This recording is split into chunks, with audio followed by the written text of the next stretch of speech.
CC. Labubus Are Everything Wrong with Society by PatrickCC.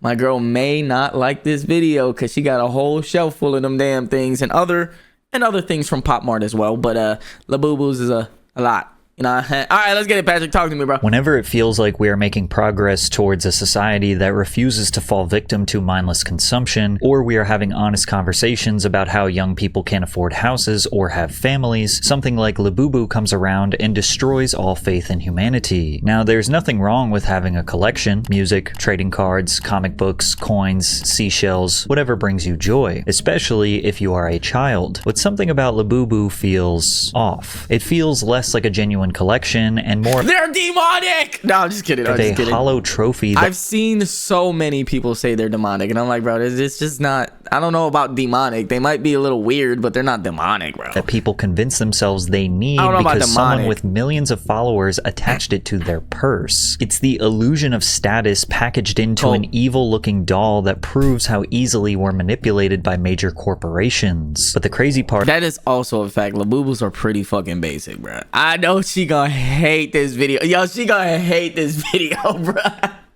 She gonna hate this video, but bro, they are pretty basic. But hey, this is not the first time something like this has happened. Oh my God. And we're not even embarrassed to admit that we keep falling for it. And as if the amount of money that people are spending on these things isn't shocking enough, there is real crime and violence breaking out because of these dolls. And once you see just how far people are willing to go for Labubu, you'll understand why this isn't just a dumb toy, it's a symptom of something much worse. Oh, talk about it, Patrick, because dead ass, my girl is very scared about niggas stealing the packages, bro. Because Pop Mart has this tape on their package. If you guys don't know about Pop Mart or Labubus or anything like this, you won't know. But the packages from Pop Mart, the tape have these like crowns on it. But the crowns are very distinctable. You can tell that's a Pop Mart crown. So she's scared that niggas gonna steal the package because they see the Pop Mart crown. Because niggas have been stealing packages from Pop Mart because Labubus are very hard to get your hands on. And before Labubus became well, they used to be harder. I think it's gotten a lot easier to get Labubus, but it used to be a lot fucking harder, bro. The world's latest big-time collectible, they were just silly sketches made by Kasing Lung. The Hong Kong-born artist spent a lot of his childhood in the Netherlands, becoming infatuated with Nordic fairy tales, especially the elves that were separated as beings of the dark and of the light. In 2015, Lung decided to make his drawings into a short story for children that he called the Monsters Trilogy, telling a simple story about how a child meets a playful tribe of fictional female elves called the Labubu. That's why I wanted to create something that I've always known existed in my heart, he said in an interview. It's so amazing that so many people love it. Shortly after, he released a handful of toys as an artistic try. Ooh, that was the first Labubu, bro? That thing is ugly. Yo, that shit ugly as hell. And his fans absolutely loved it. Many people are surprised to find out that the Labubu characters are supposed to be kind-hearted creatures that are eager to help, only for everything to erupt into chaos following their various funny antics. According to Lung, there are over 100 different characters, each with different backstories and relationships, picking on or bullying each other. Hold on. So, when did the look become this, though? Because now I'm confused. We went from whatever the fuck this shit is to now being like these. I'm so confused. Like, was there like another 100 different characters, each with different backstories and relationships, picking on or bullying each other in innocent ways? What the fuck? Oh, there's the crown, y'all. There's the crown. Oh, fuck. Bullying each other in innocent ways. Okay, let me move my camera. This crown right here, you see what I mean? It's a very distinctable crown. It's not like just a, oh, this is a crown. This is all over the tape on the Pop Mart boxes. So when niggas see that, they know it's from Pop Mart. 其實有好多咁樣，有百幾隻嘅又係。其實因為我希望有一個角色。 But not everyone interprets Labubu seeming kind-hearted or acting like friendly bullies. For a lot of people, the teeth and sinister smiles really freak them out. I personally find them creepy and have no desire to have any of them for myself, family. They look like that movie Smile, bro. But instead of people, they're monsters. They're like... or in my home. I don't understand why everyone else thinks it's cute when it's obviously creepy. However, Labubu did create a cult following, which caught the attention of a Beijing-based company called PopMart, a company known for blind box packaging. PopMart and Labubu developed a licensing deal in 2019, and it changed the company forever. Shortly after their partnership was established, 55,000 boxes of the Labubu miniseries were sold out in 9 seconds on PopMart's online shop, and that was over 6 years ago. There you are. TikTok. I'm telling you, there was a point where these shits were impossible to get. I'm sorry for snapping, Mochi. I didn't mean to call you over. There was a point where these things were impossible to get. You would go on TikTok, they'd be like, ring a bell when the shit was on sale. They got, okay, we got the Labubus. Ding, ding, ding. Sold out. Kid you not, that's how it used to go.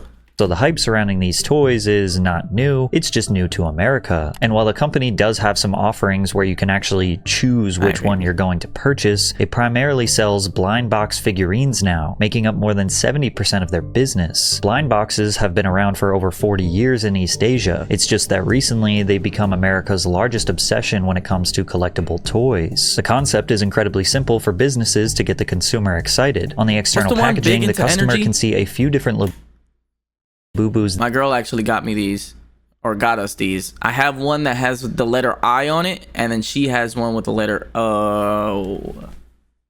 Where is it? If I'm not mistaken, she has them. I just don't know where they are.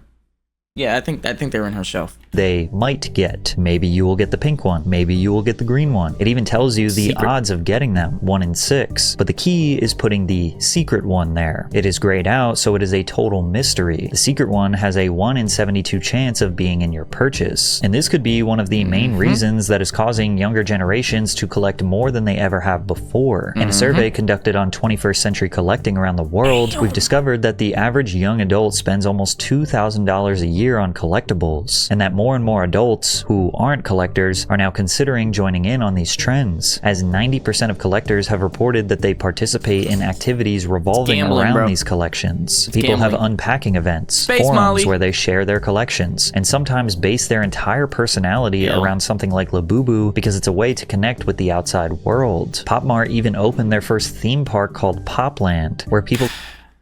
I know, Patrick. You know why I know? Because the second it was announced, my girl was like, hey, can you take me here? Can come and celebrate their obsession with these blind box products together. One of the descriptions for the park reads, there are a few spots to play in the same way as a typical theme park, including an adventure playground filled with climbing walls, nets, mazes, and trampolines. Guests can also feel what it's really like to live in the universe through the augmented reality immersions. And naturally, there are also plenty of places to stop to snap photos and videos for social media, which helped make the Labubus the stars they are today. When trying to get to the bottom of what they call the economics of Labubu, the wall... Oh my gosh. And that's 2024. Yo, $2 billion? The Wall Street Journal teamed up with psychologist David Bosch to describe the impact blind boxes and Labubu have on consumers. Gambling. To them, a lot of this has to do with the labels showing a secret prize and the human compulsion to complete a set. One of the things that the brand can do to keep engagement, to encourage consumers to get a little more excitement out of it, is to label the box. That specific range also creates a set. It's well-known, well-supported phenomenon that most people, under certain conditions, have a very strong tendency to want to complete a set. The concept of the blind box has become so popular that thousands of YouTubers have used it as a perceptually fun way to entertain themselves and fans at the Not a single one of these videos have less than 800,000 views, bro. I couldn't. Same time. A good example would be how Rhett and Link looked for extremely rare toys in a segment of their show. The Sunny Angels, right? That's what they're called, Sunny Angels. I know the names of these more than any normal man should know because my girl absolutely loves these things. Mythical Morning. Hold on, that was not it. This is what? This one's special. Hold on. It's the secret. I got the 1 in 100. You got the Robbie. You got the Robbie. I can't believe, and Robbie came with a drum. What in the world? This is the most fun I've had in years. You can see that these blind box collectibles have an interesting impact on That's obviously fucking planted. They don't ship the box out like this, bro.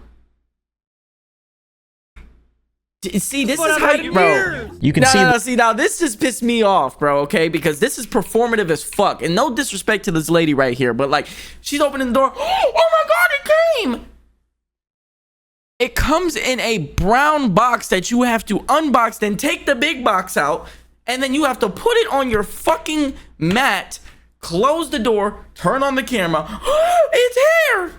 We're not stupid, bro.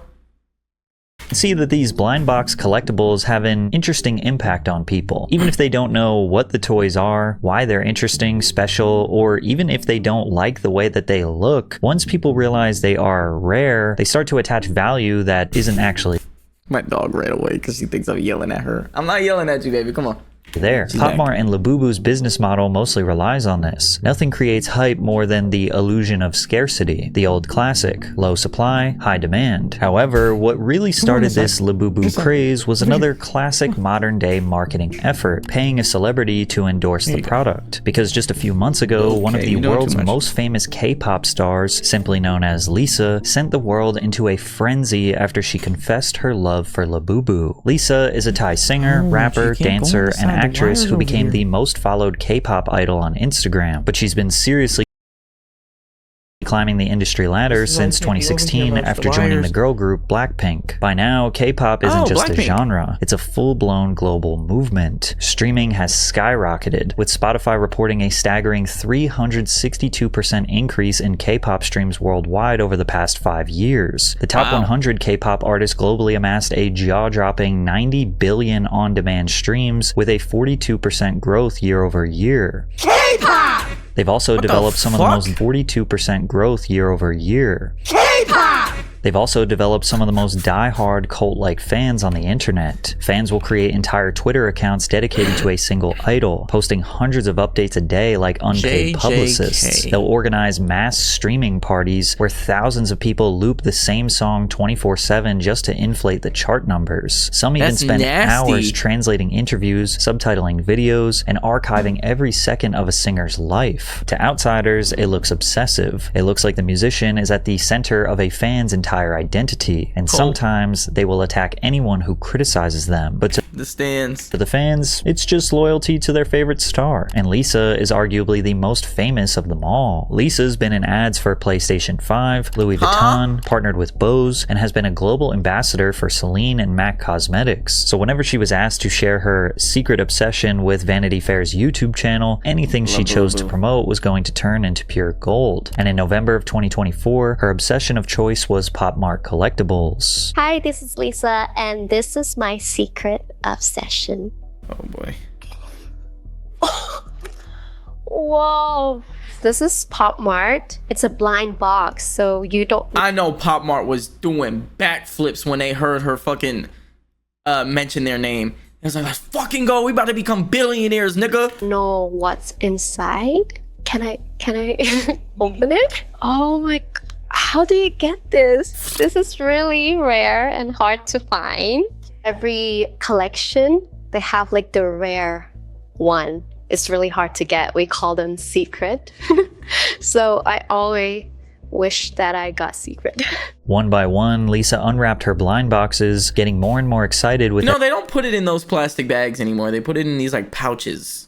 Weird. Every new figurine. But what got everyone's attention were the large Labubu she held in each arm. She described the impact Pop Mart had on her friend and how she couldn't stop herself from buying to unlock new characters. We call her Labubu.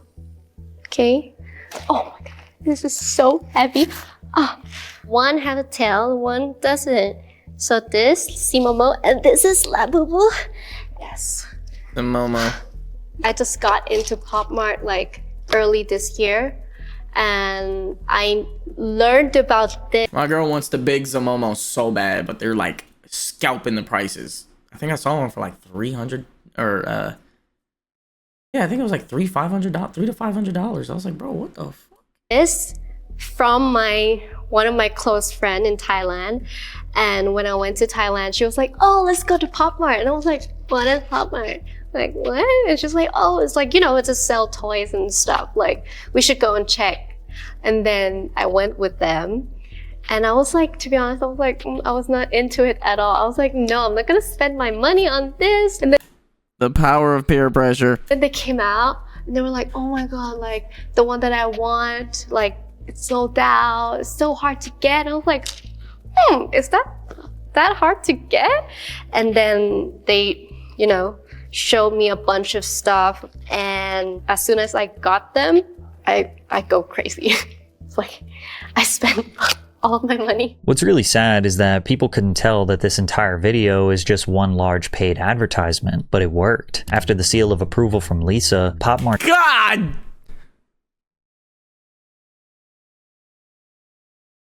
Weekly? Holy mother of gosh. Hasbro, Sanrio.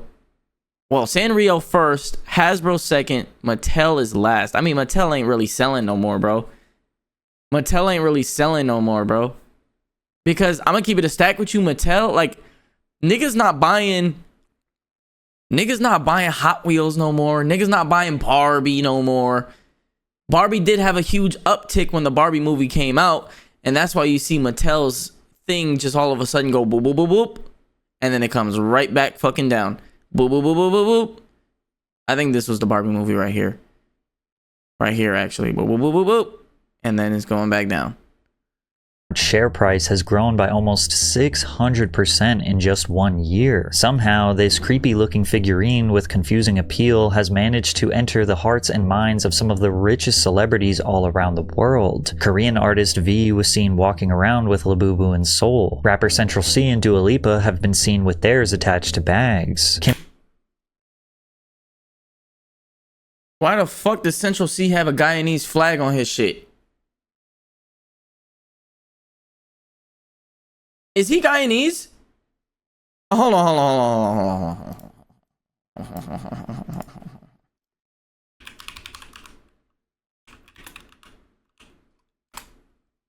Hold the fucking phone, bro.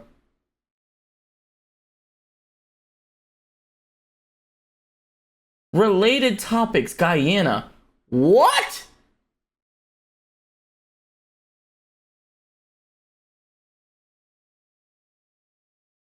Oh my god, this nigga's Guyanese.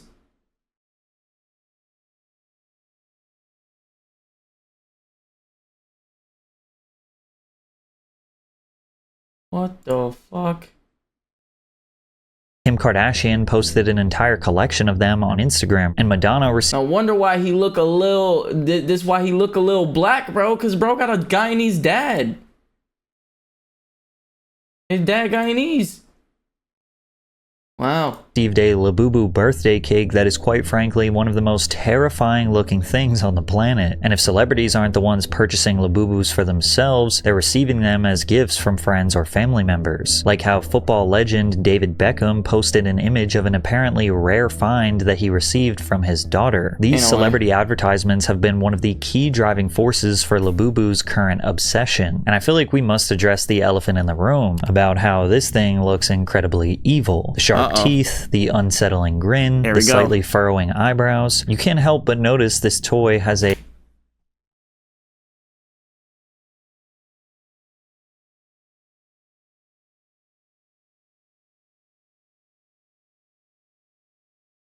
all of the Labubus. They're trying to. He's doing it. He's doing the thing. Everybody's saying that Labubus are demonic feel. No wonder why these Hollywood elites love this toy. This toy has a slightly demonic feel. No wonder why these Hollywood elites love this toy. It represents them perfectly. Celebrities have always mastered the art of appearing glamorous enough to worship, but approachable enough to trust. They present themselves as icons of beauty and innocence, while behind the scenes they're laughing, squeezing every last dollar from the people who idolize them. Labubu is just the perfect prop for that illusion. A sinister little mascot hiding in plain sight, smiling as it drains your bank account. Across all different social media platforms, everyone and their mother has an unboxing video for Pop Mart's new favorite product, picking them up from one of the company's 500 plus stores or 2,000 plus vending machines around the world, eager to record themselves unboxing one for the first or 300th time. Right. Here we go. Y'all ready for this? No. Is that the rainbow one? Is that the one with the rainbow eyes? Yeah. How do you know this? You might ask. Well, I'll tell you a little story about Pop Mart and my girlfriend. It's him! He's gorgeous! Oh my god! Can you believe? The doll seemingly is no longer about whether you actually like the thing, it's about proving you belong to the Oh my god, how worse could you be? Not only does she has Labubus on her shit, she got the Mew Mew bag. exclusive club of people who have one. The doll itself is meaningless, but the association is priceless. People have convinced themselves that having one signals wealth and— Do you see? They selling this shit for $130. and exclusivity, even if all they did was pay retail price for a hunk of vinyl. I am the owner of the famous 24 karat Labubu. gold Labubu. And of course, now many buyers are Yes. That also became a meme sound too. trying to justify their purchase by saying it'll be worth more someday. But if history has taught us anything, it's that collectibles rarely pay off like people think they will. If you Beanie look back at Babies. your childhood, odds are you collected a little something. Shout out Maybe you Pokemon. did it because you loved it, or maybe you did it because everyone else was doing it. But ultimately, it didn't matter because it was just part of growing Oh my up. god, my dad had a bunch of these, bro. My dad had a bunch of these right here, bro. They weren't even Hot Wheels. They were just collectible cars. For me, it was Pokemon I cards, put it in my grandmother's china. WWE wrestlers, and Hot Wheels. For others, it could have been lunchboxes, Barbies, Beyblades, rocks, or literally anything else. But now, collectors have become sellers. Collections are no longer to express their admiration for a passion or interest, but to auction them off Resell. for hundreds, thousands, or maybe even millions of dollars. They see collections as an investment, a way to get rich quickly. In fact, 40% of so-called collectors have openly expressed how they intend to sell their collections as they increase in value. And of course, there are tons of collections out there that have increased in value over time, but Labubus are pretty new, and they're starting to seem like more of a flash-in-the-pan trend that is reminiscent of Beanie Babies. In the late 1990s, Beanie Babies weren't just plush toys, they were marketed as miniature fortunes in the making. Thai Inc.'s strategy of artificially restricting supply by limiting retail orders and frequently retiring certain models created a frenzy where $5 stuffed animals were believed to become the next gold rush. At the peak of the mania, Beanie Babies accounted for roughly 10% of eBay's sales. We even saw full-grown adults separating Beanie Babies during a divorce. But all those Divorced couple dividing their Beanie We Babies. even Ain't saw no full-grown fucking way, dog. Ain't no fucking way, dog. adults separating Beanie Babies during a divorce. But all those people who hoarded these rare toys were disappointed to find out that they weren't worth anything. It doesn't matter that sellers listed them for thousands of dollars online. Even still to this day, you can find listings for hundreds of thousands of dollars. But things are only worth what someone is actually willing to pay. And the harsh reality was that nobody was buying. Not even the most reckless spenders could be convinced that these toys were rare or valuable. So people ended up selling their Beanie Baby collections for dollars, sometimes even cents at garage sales, which drove the value down even further. What was once perceived as a life-changing investment turned out to be nothing more than overpriced clutter. This is almost a fabric of American culture at this point. You'll see shows like Antiques Roadshow, Pawn Stars, or American Pickers, where people drag out dusty items from their attic and pray they've been sitting on a fortune without even knowing it. The fantasy is irresistible. The idea that some random object you already own could secretly be worth thousands. It's the modern day lottery ticket, except instead of scratching numbers, you're banking on nostalgia and rarity. But the uncomfortable truth is that most collectibles never hit the jackpot. For every person who sells a first edition comic for 6 figures, there are millions more who are left with boxes of junk that they swore would pay off one day. Even though we're still at the peak of the craze, occasionally you might see videos online where a collector recognizes that they might be spending a little too much money on Labubus. But then you'll find investment gurus in denial justifying the purchases in the comments. They're actually worth more than $120, so you got lucky. That's cap. They're not. The reason why you think it's worth more than $120 is because right now Labubus are very popular and resellers are not stupid people. They resell because they know you're going to spend that additional amount of money just to get your hands on something that is super duper popular. Resellers are not dumb, guys. We need to start realizing that resellers are not idiots. There's a reason why they hike the price up like that, because they know you're willing to pay for it. For example, when a new iPhone comes out, all of a sudden they're all sold out. Everybody, well, maybe not everybody, but a lot of people would kill to have their hands on that new iPhone and be a part of the I got the iPhone when it first came out group. So then they spend 2 times the price for an iPhone because resellers know that people want to do that. The scary part is, because of the Labubu popularity, we're no longer just talking about overpriced toys, we're talking about an obsession that's bleeding into real life in some very dark ways. Like how parents will give their own children a choice between hundreds of dollars or a Labubu blind box. And they're choosing Labubu? Oh my god, nah. For the kid who receives the money to almost break down in tears, even though they end up buying $300 in your hand. It's like a fucking 3-year-old, 4 or 5-year-old. And you crying, yo, I would have taken the money every time. Even when I was young, my mom offered me Beyblades or $300. I'm taking the $300, bro, and I'm putting it in my bank account, my piggy bank account. I'm taking 300 the next time, taking 300 the next time. Next thing you know, when I get older, I got a whole 5K on me, bro. A giant Labubu with the money they were given. Now, to give the kids the benefit of the doubt, they're kids. They don't know the value of money. Of course, they want a toy. However, there is no excuse for the full-grown men who will buy up as many Labubu products as they can in order to resell them to children and other collectors for a much higher rate. This also pisses me off. I think they can. I think they need to do something about this, because this is a thing in a lot of places where a person is very obviously a reseller and they're the first in line because they want to get their money, and then they end up buying the entirety of the stock while everybody in the back is just waiting for that one person to hurry the fuck up so they can get theirs too. Meanwhile, the person in the back is just trying to buy one, and this nigga buying like 400 of them. There needs to be something in place, like, and like the website does a really good job at limiting. I think you can only buy like 2 boxes per household per drop, if I'm not mistaken. My girl can confirm that for me later, but I'm pretty sure that's what it is. In order to resell them to children and other collectors for a much higher rate. And they have the audacity to claim that they're just passionate collectors. We get a lot of slack on Instagram, but because of how much stock we have, you took all our stock, we're collected and we want the box and you're triple the price and this and that.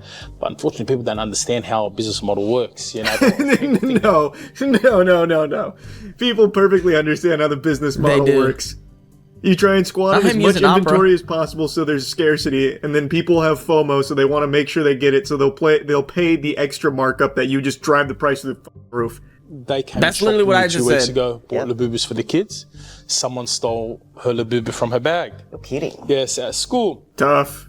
And then I speak to my daughter. Labubu robbery. My daughter's got 7 Capital on her bag. punishment She's required. got every generation. We're stealing off kids. Bro, it's not normal. Not normal. So yeah, I told her take all the Labubus. Unfortunately, it is very normal now.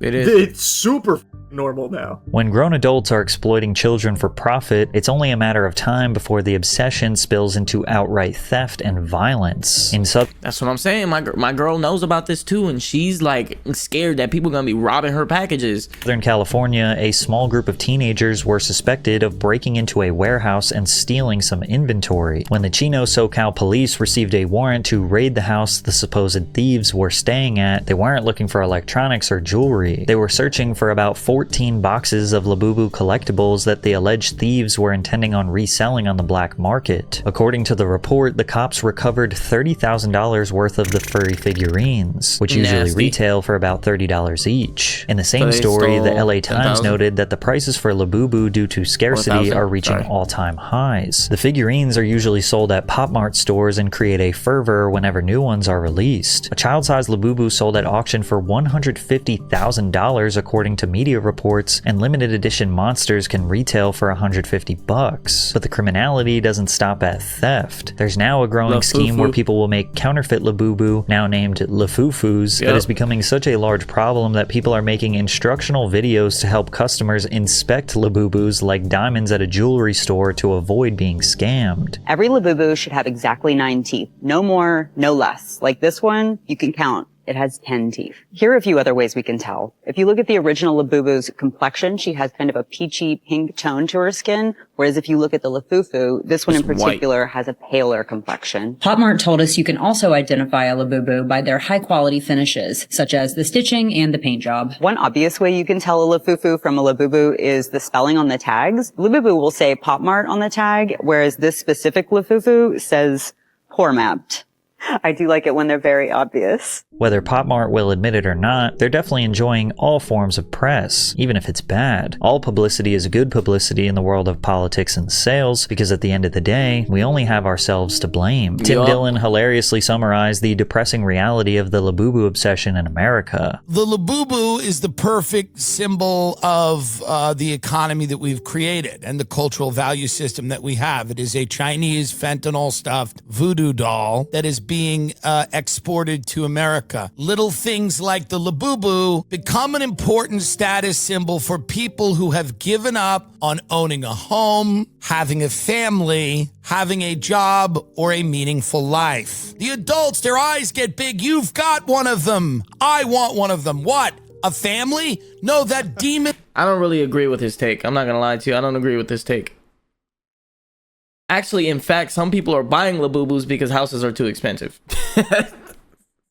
And some people actually live in houses and still buy Labubu. So, I mean, I don't really agree with that take. Doll, that troll, that critter. 1 minute, we're having honest conversations about how young people can't start a family, buy a 2-bedroom house, or even spend time with those that we care about. And in the next, we have hundreds of thousands of people going into debt to buy a trinket because their favorite celebrity said it was cool. But as I stare more at these evil-looking little... obviously, if the shoe doesn't fit, don't wear it. So I obviously I'm just saying I don't agree with his take because I don't think it's completely true, but that's not me saying that there aren't people who are doing that.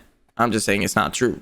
Things, I can't help but recognize that it's the perfect reflection of a system that thrives on manipulation, that manufactures scarcity, that entices children and adults to pour money into something that has absolutely no value. The doll looks demonic because in a way, it's a symbol of how dark consumer culture has become. And the scariest part isn't the doll itself, it's what it says about us, that our society has to be this desperate, this easily hypnotized for something so empty to become such a massive success.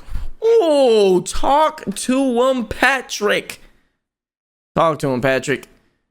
You know, Patrick he's always just amazing at these videos, bro. Hey, Patrick, bro. I see you next week, and y'all will see me next Tuesday.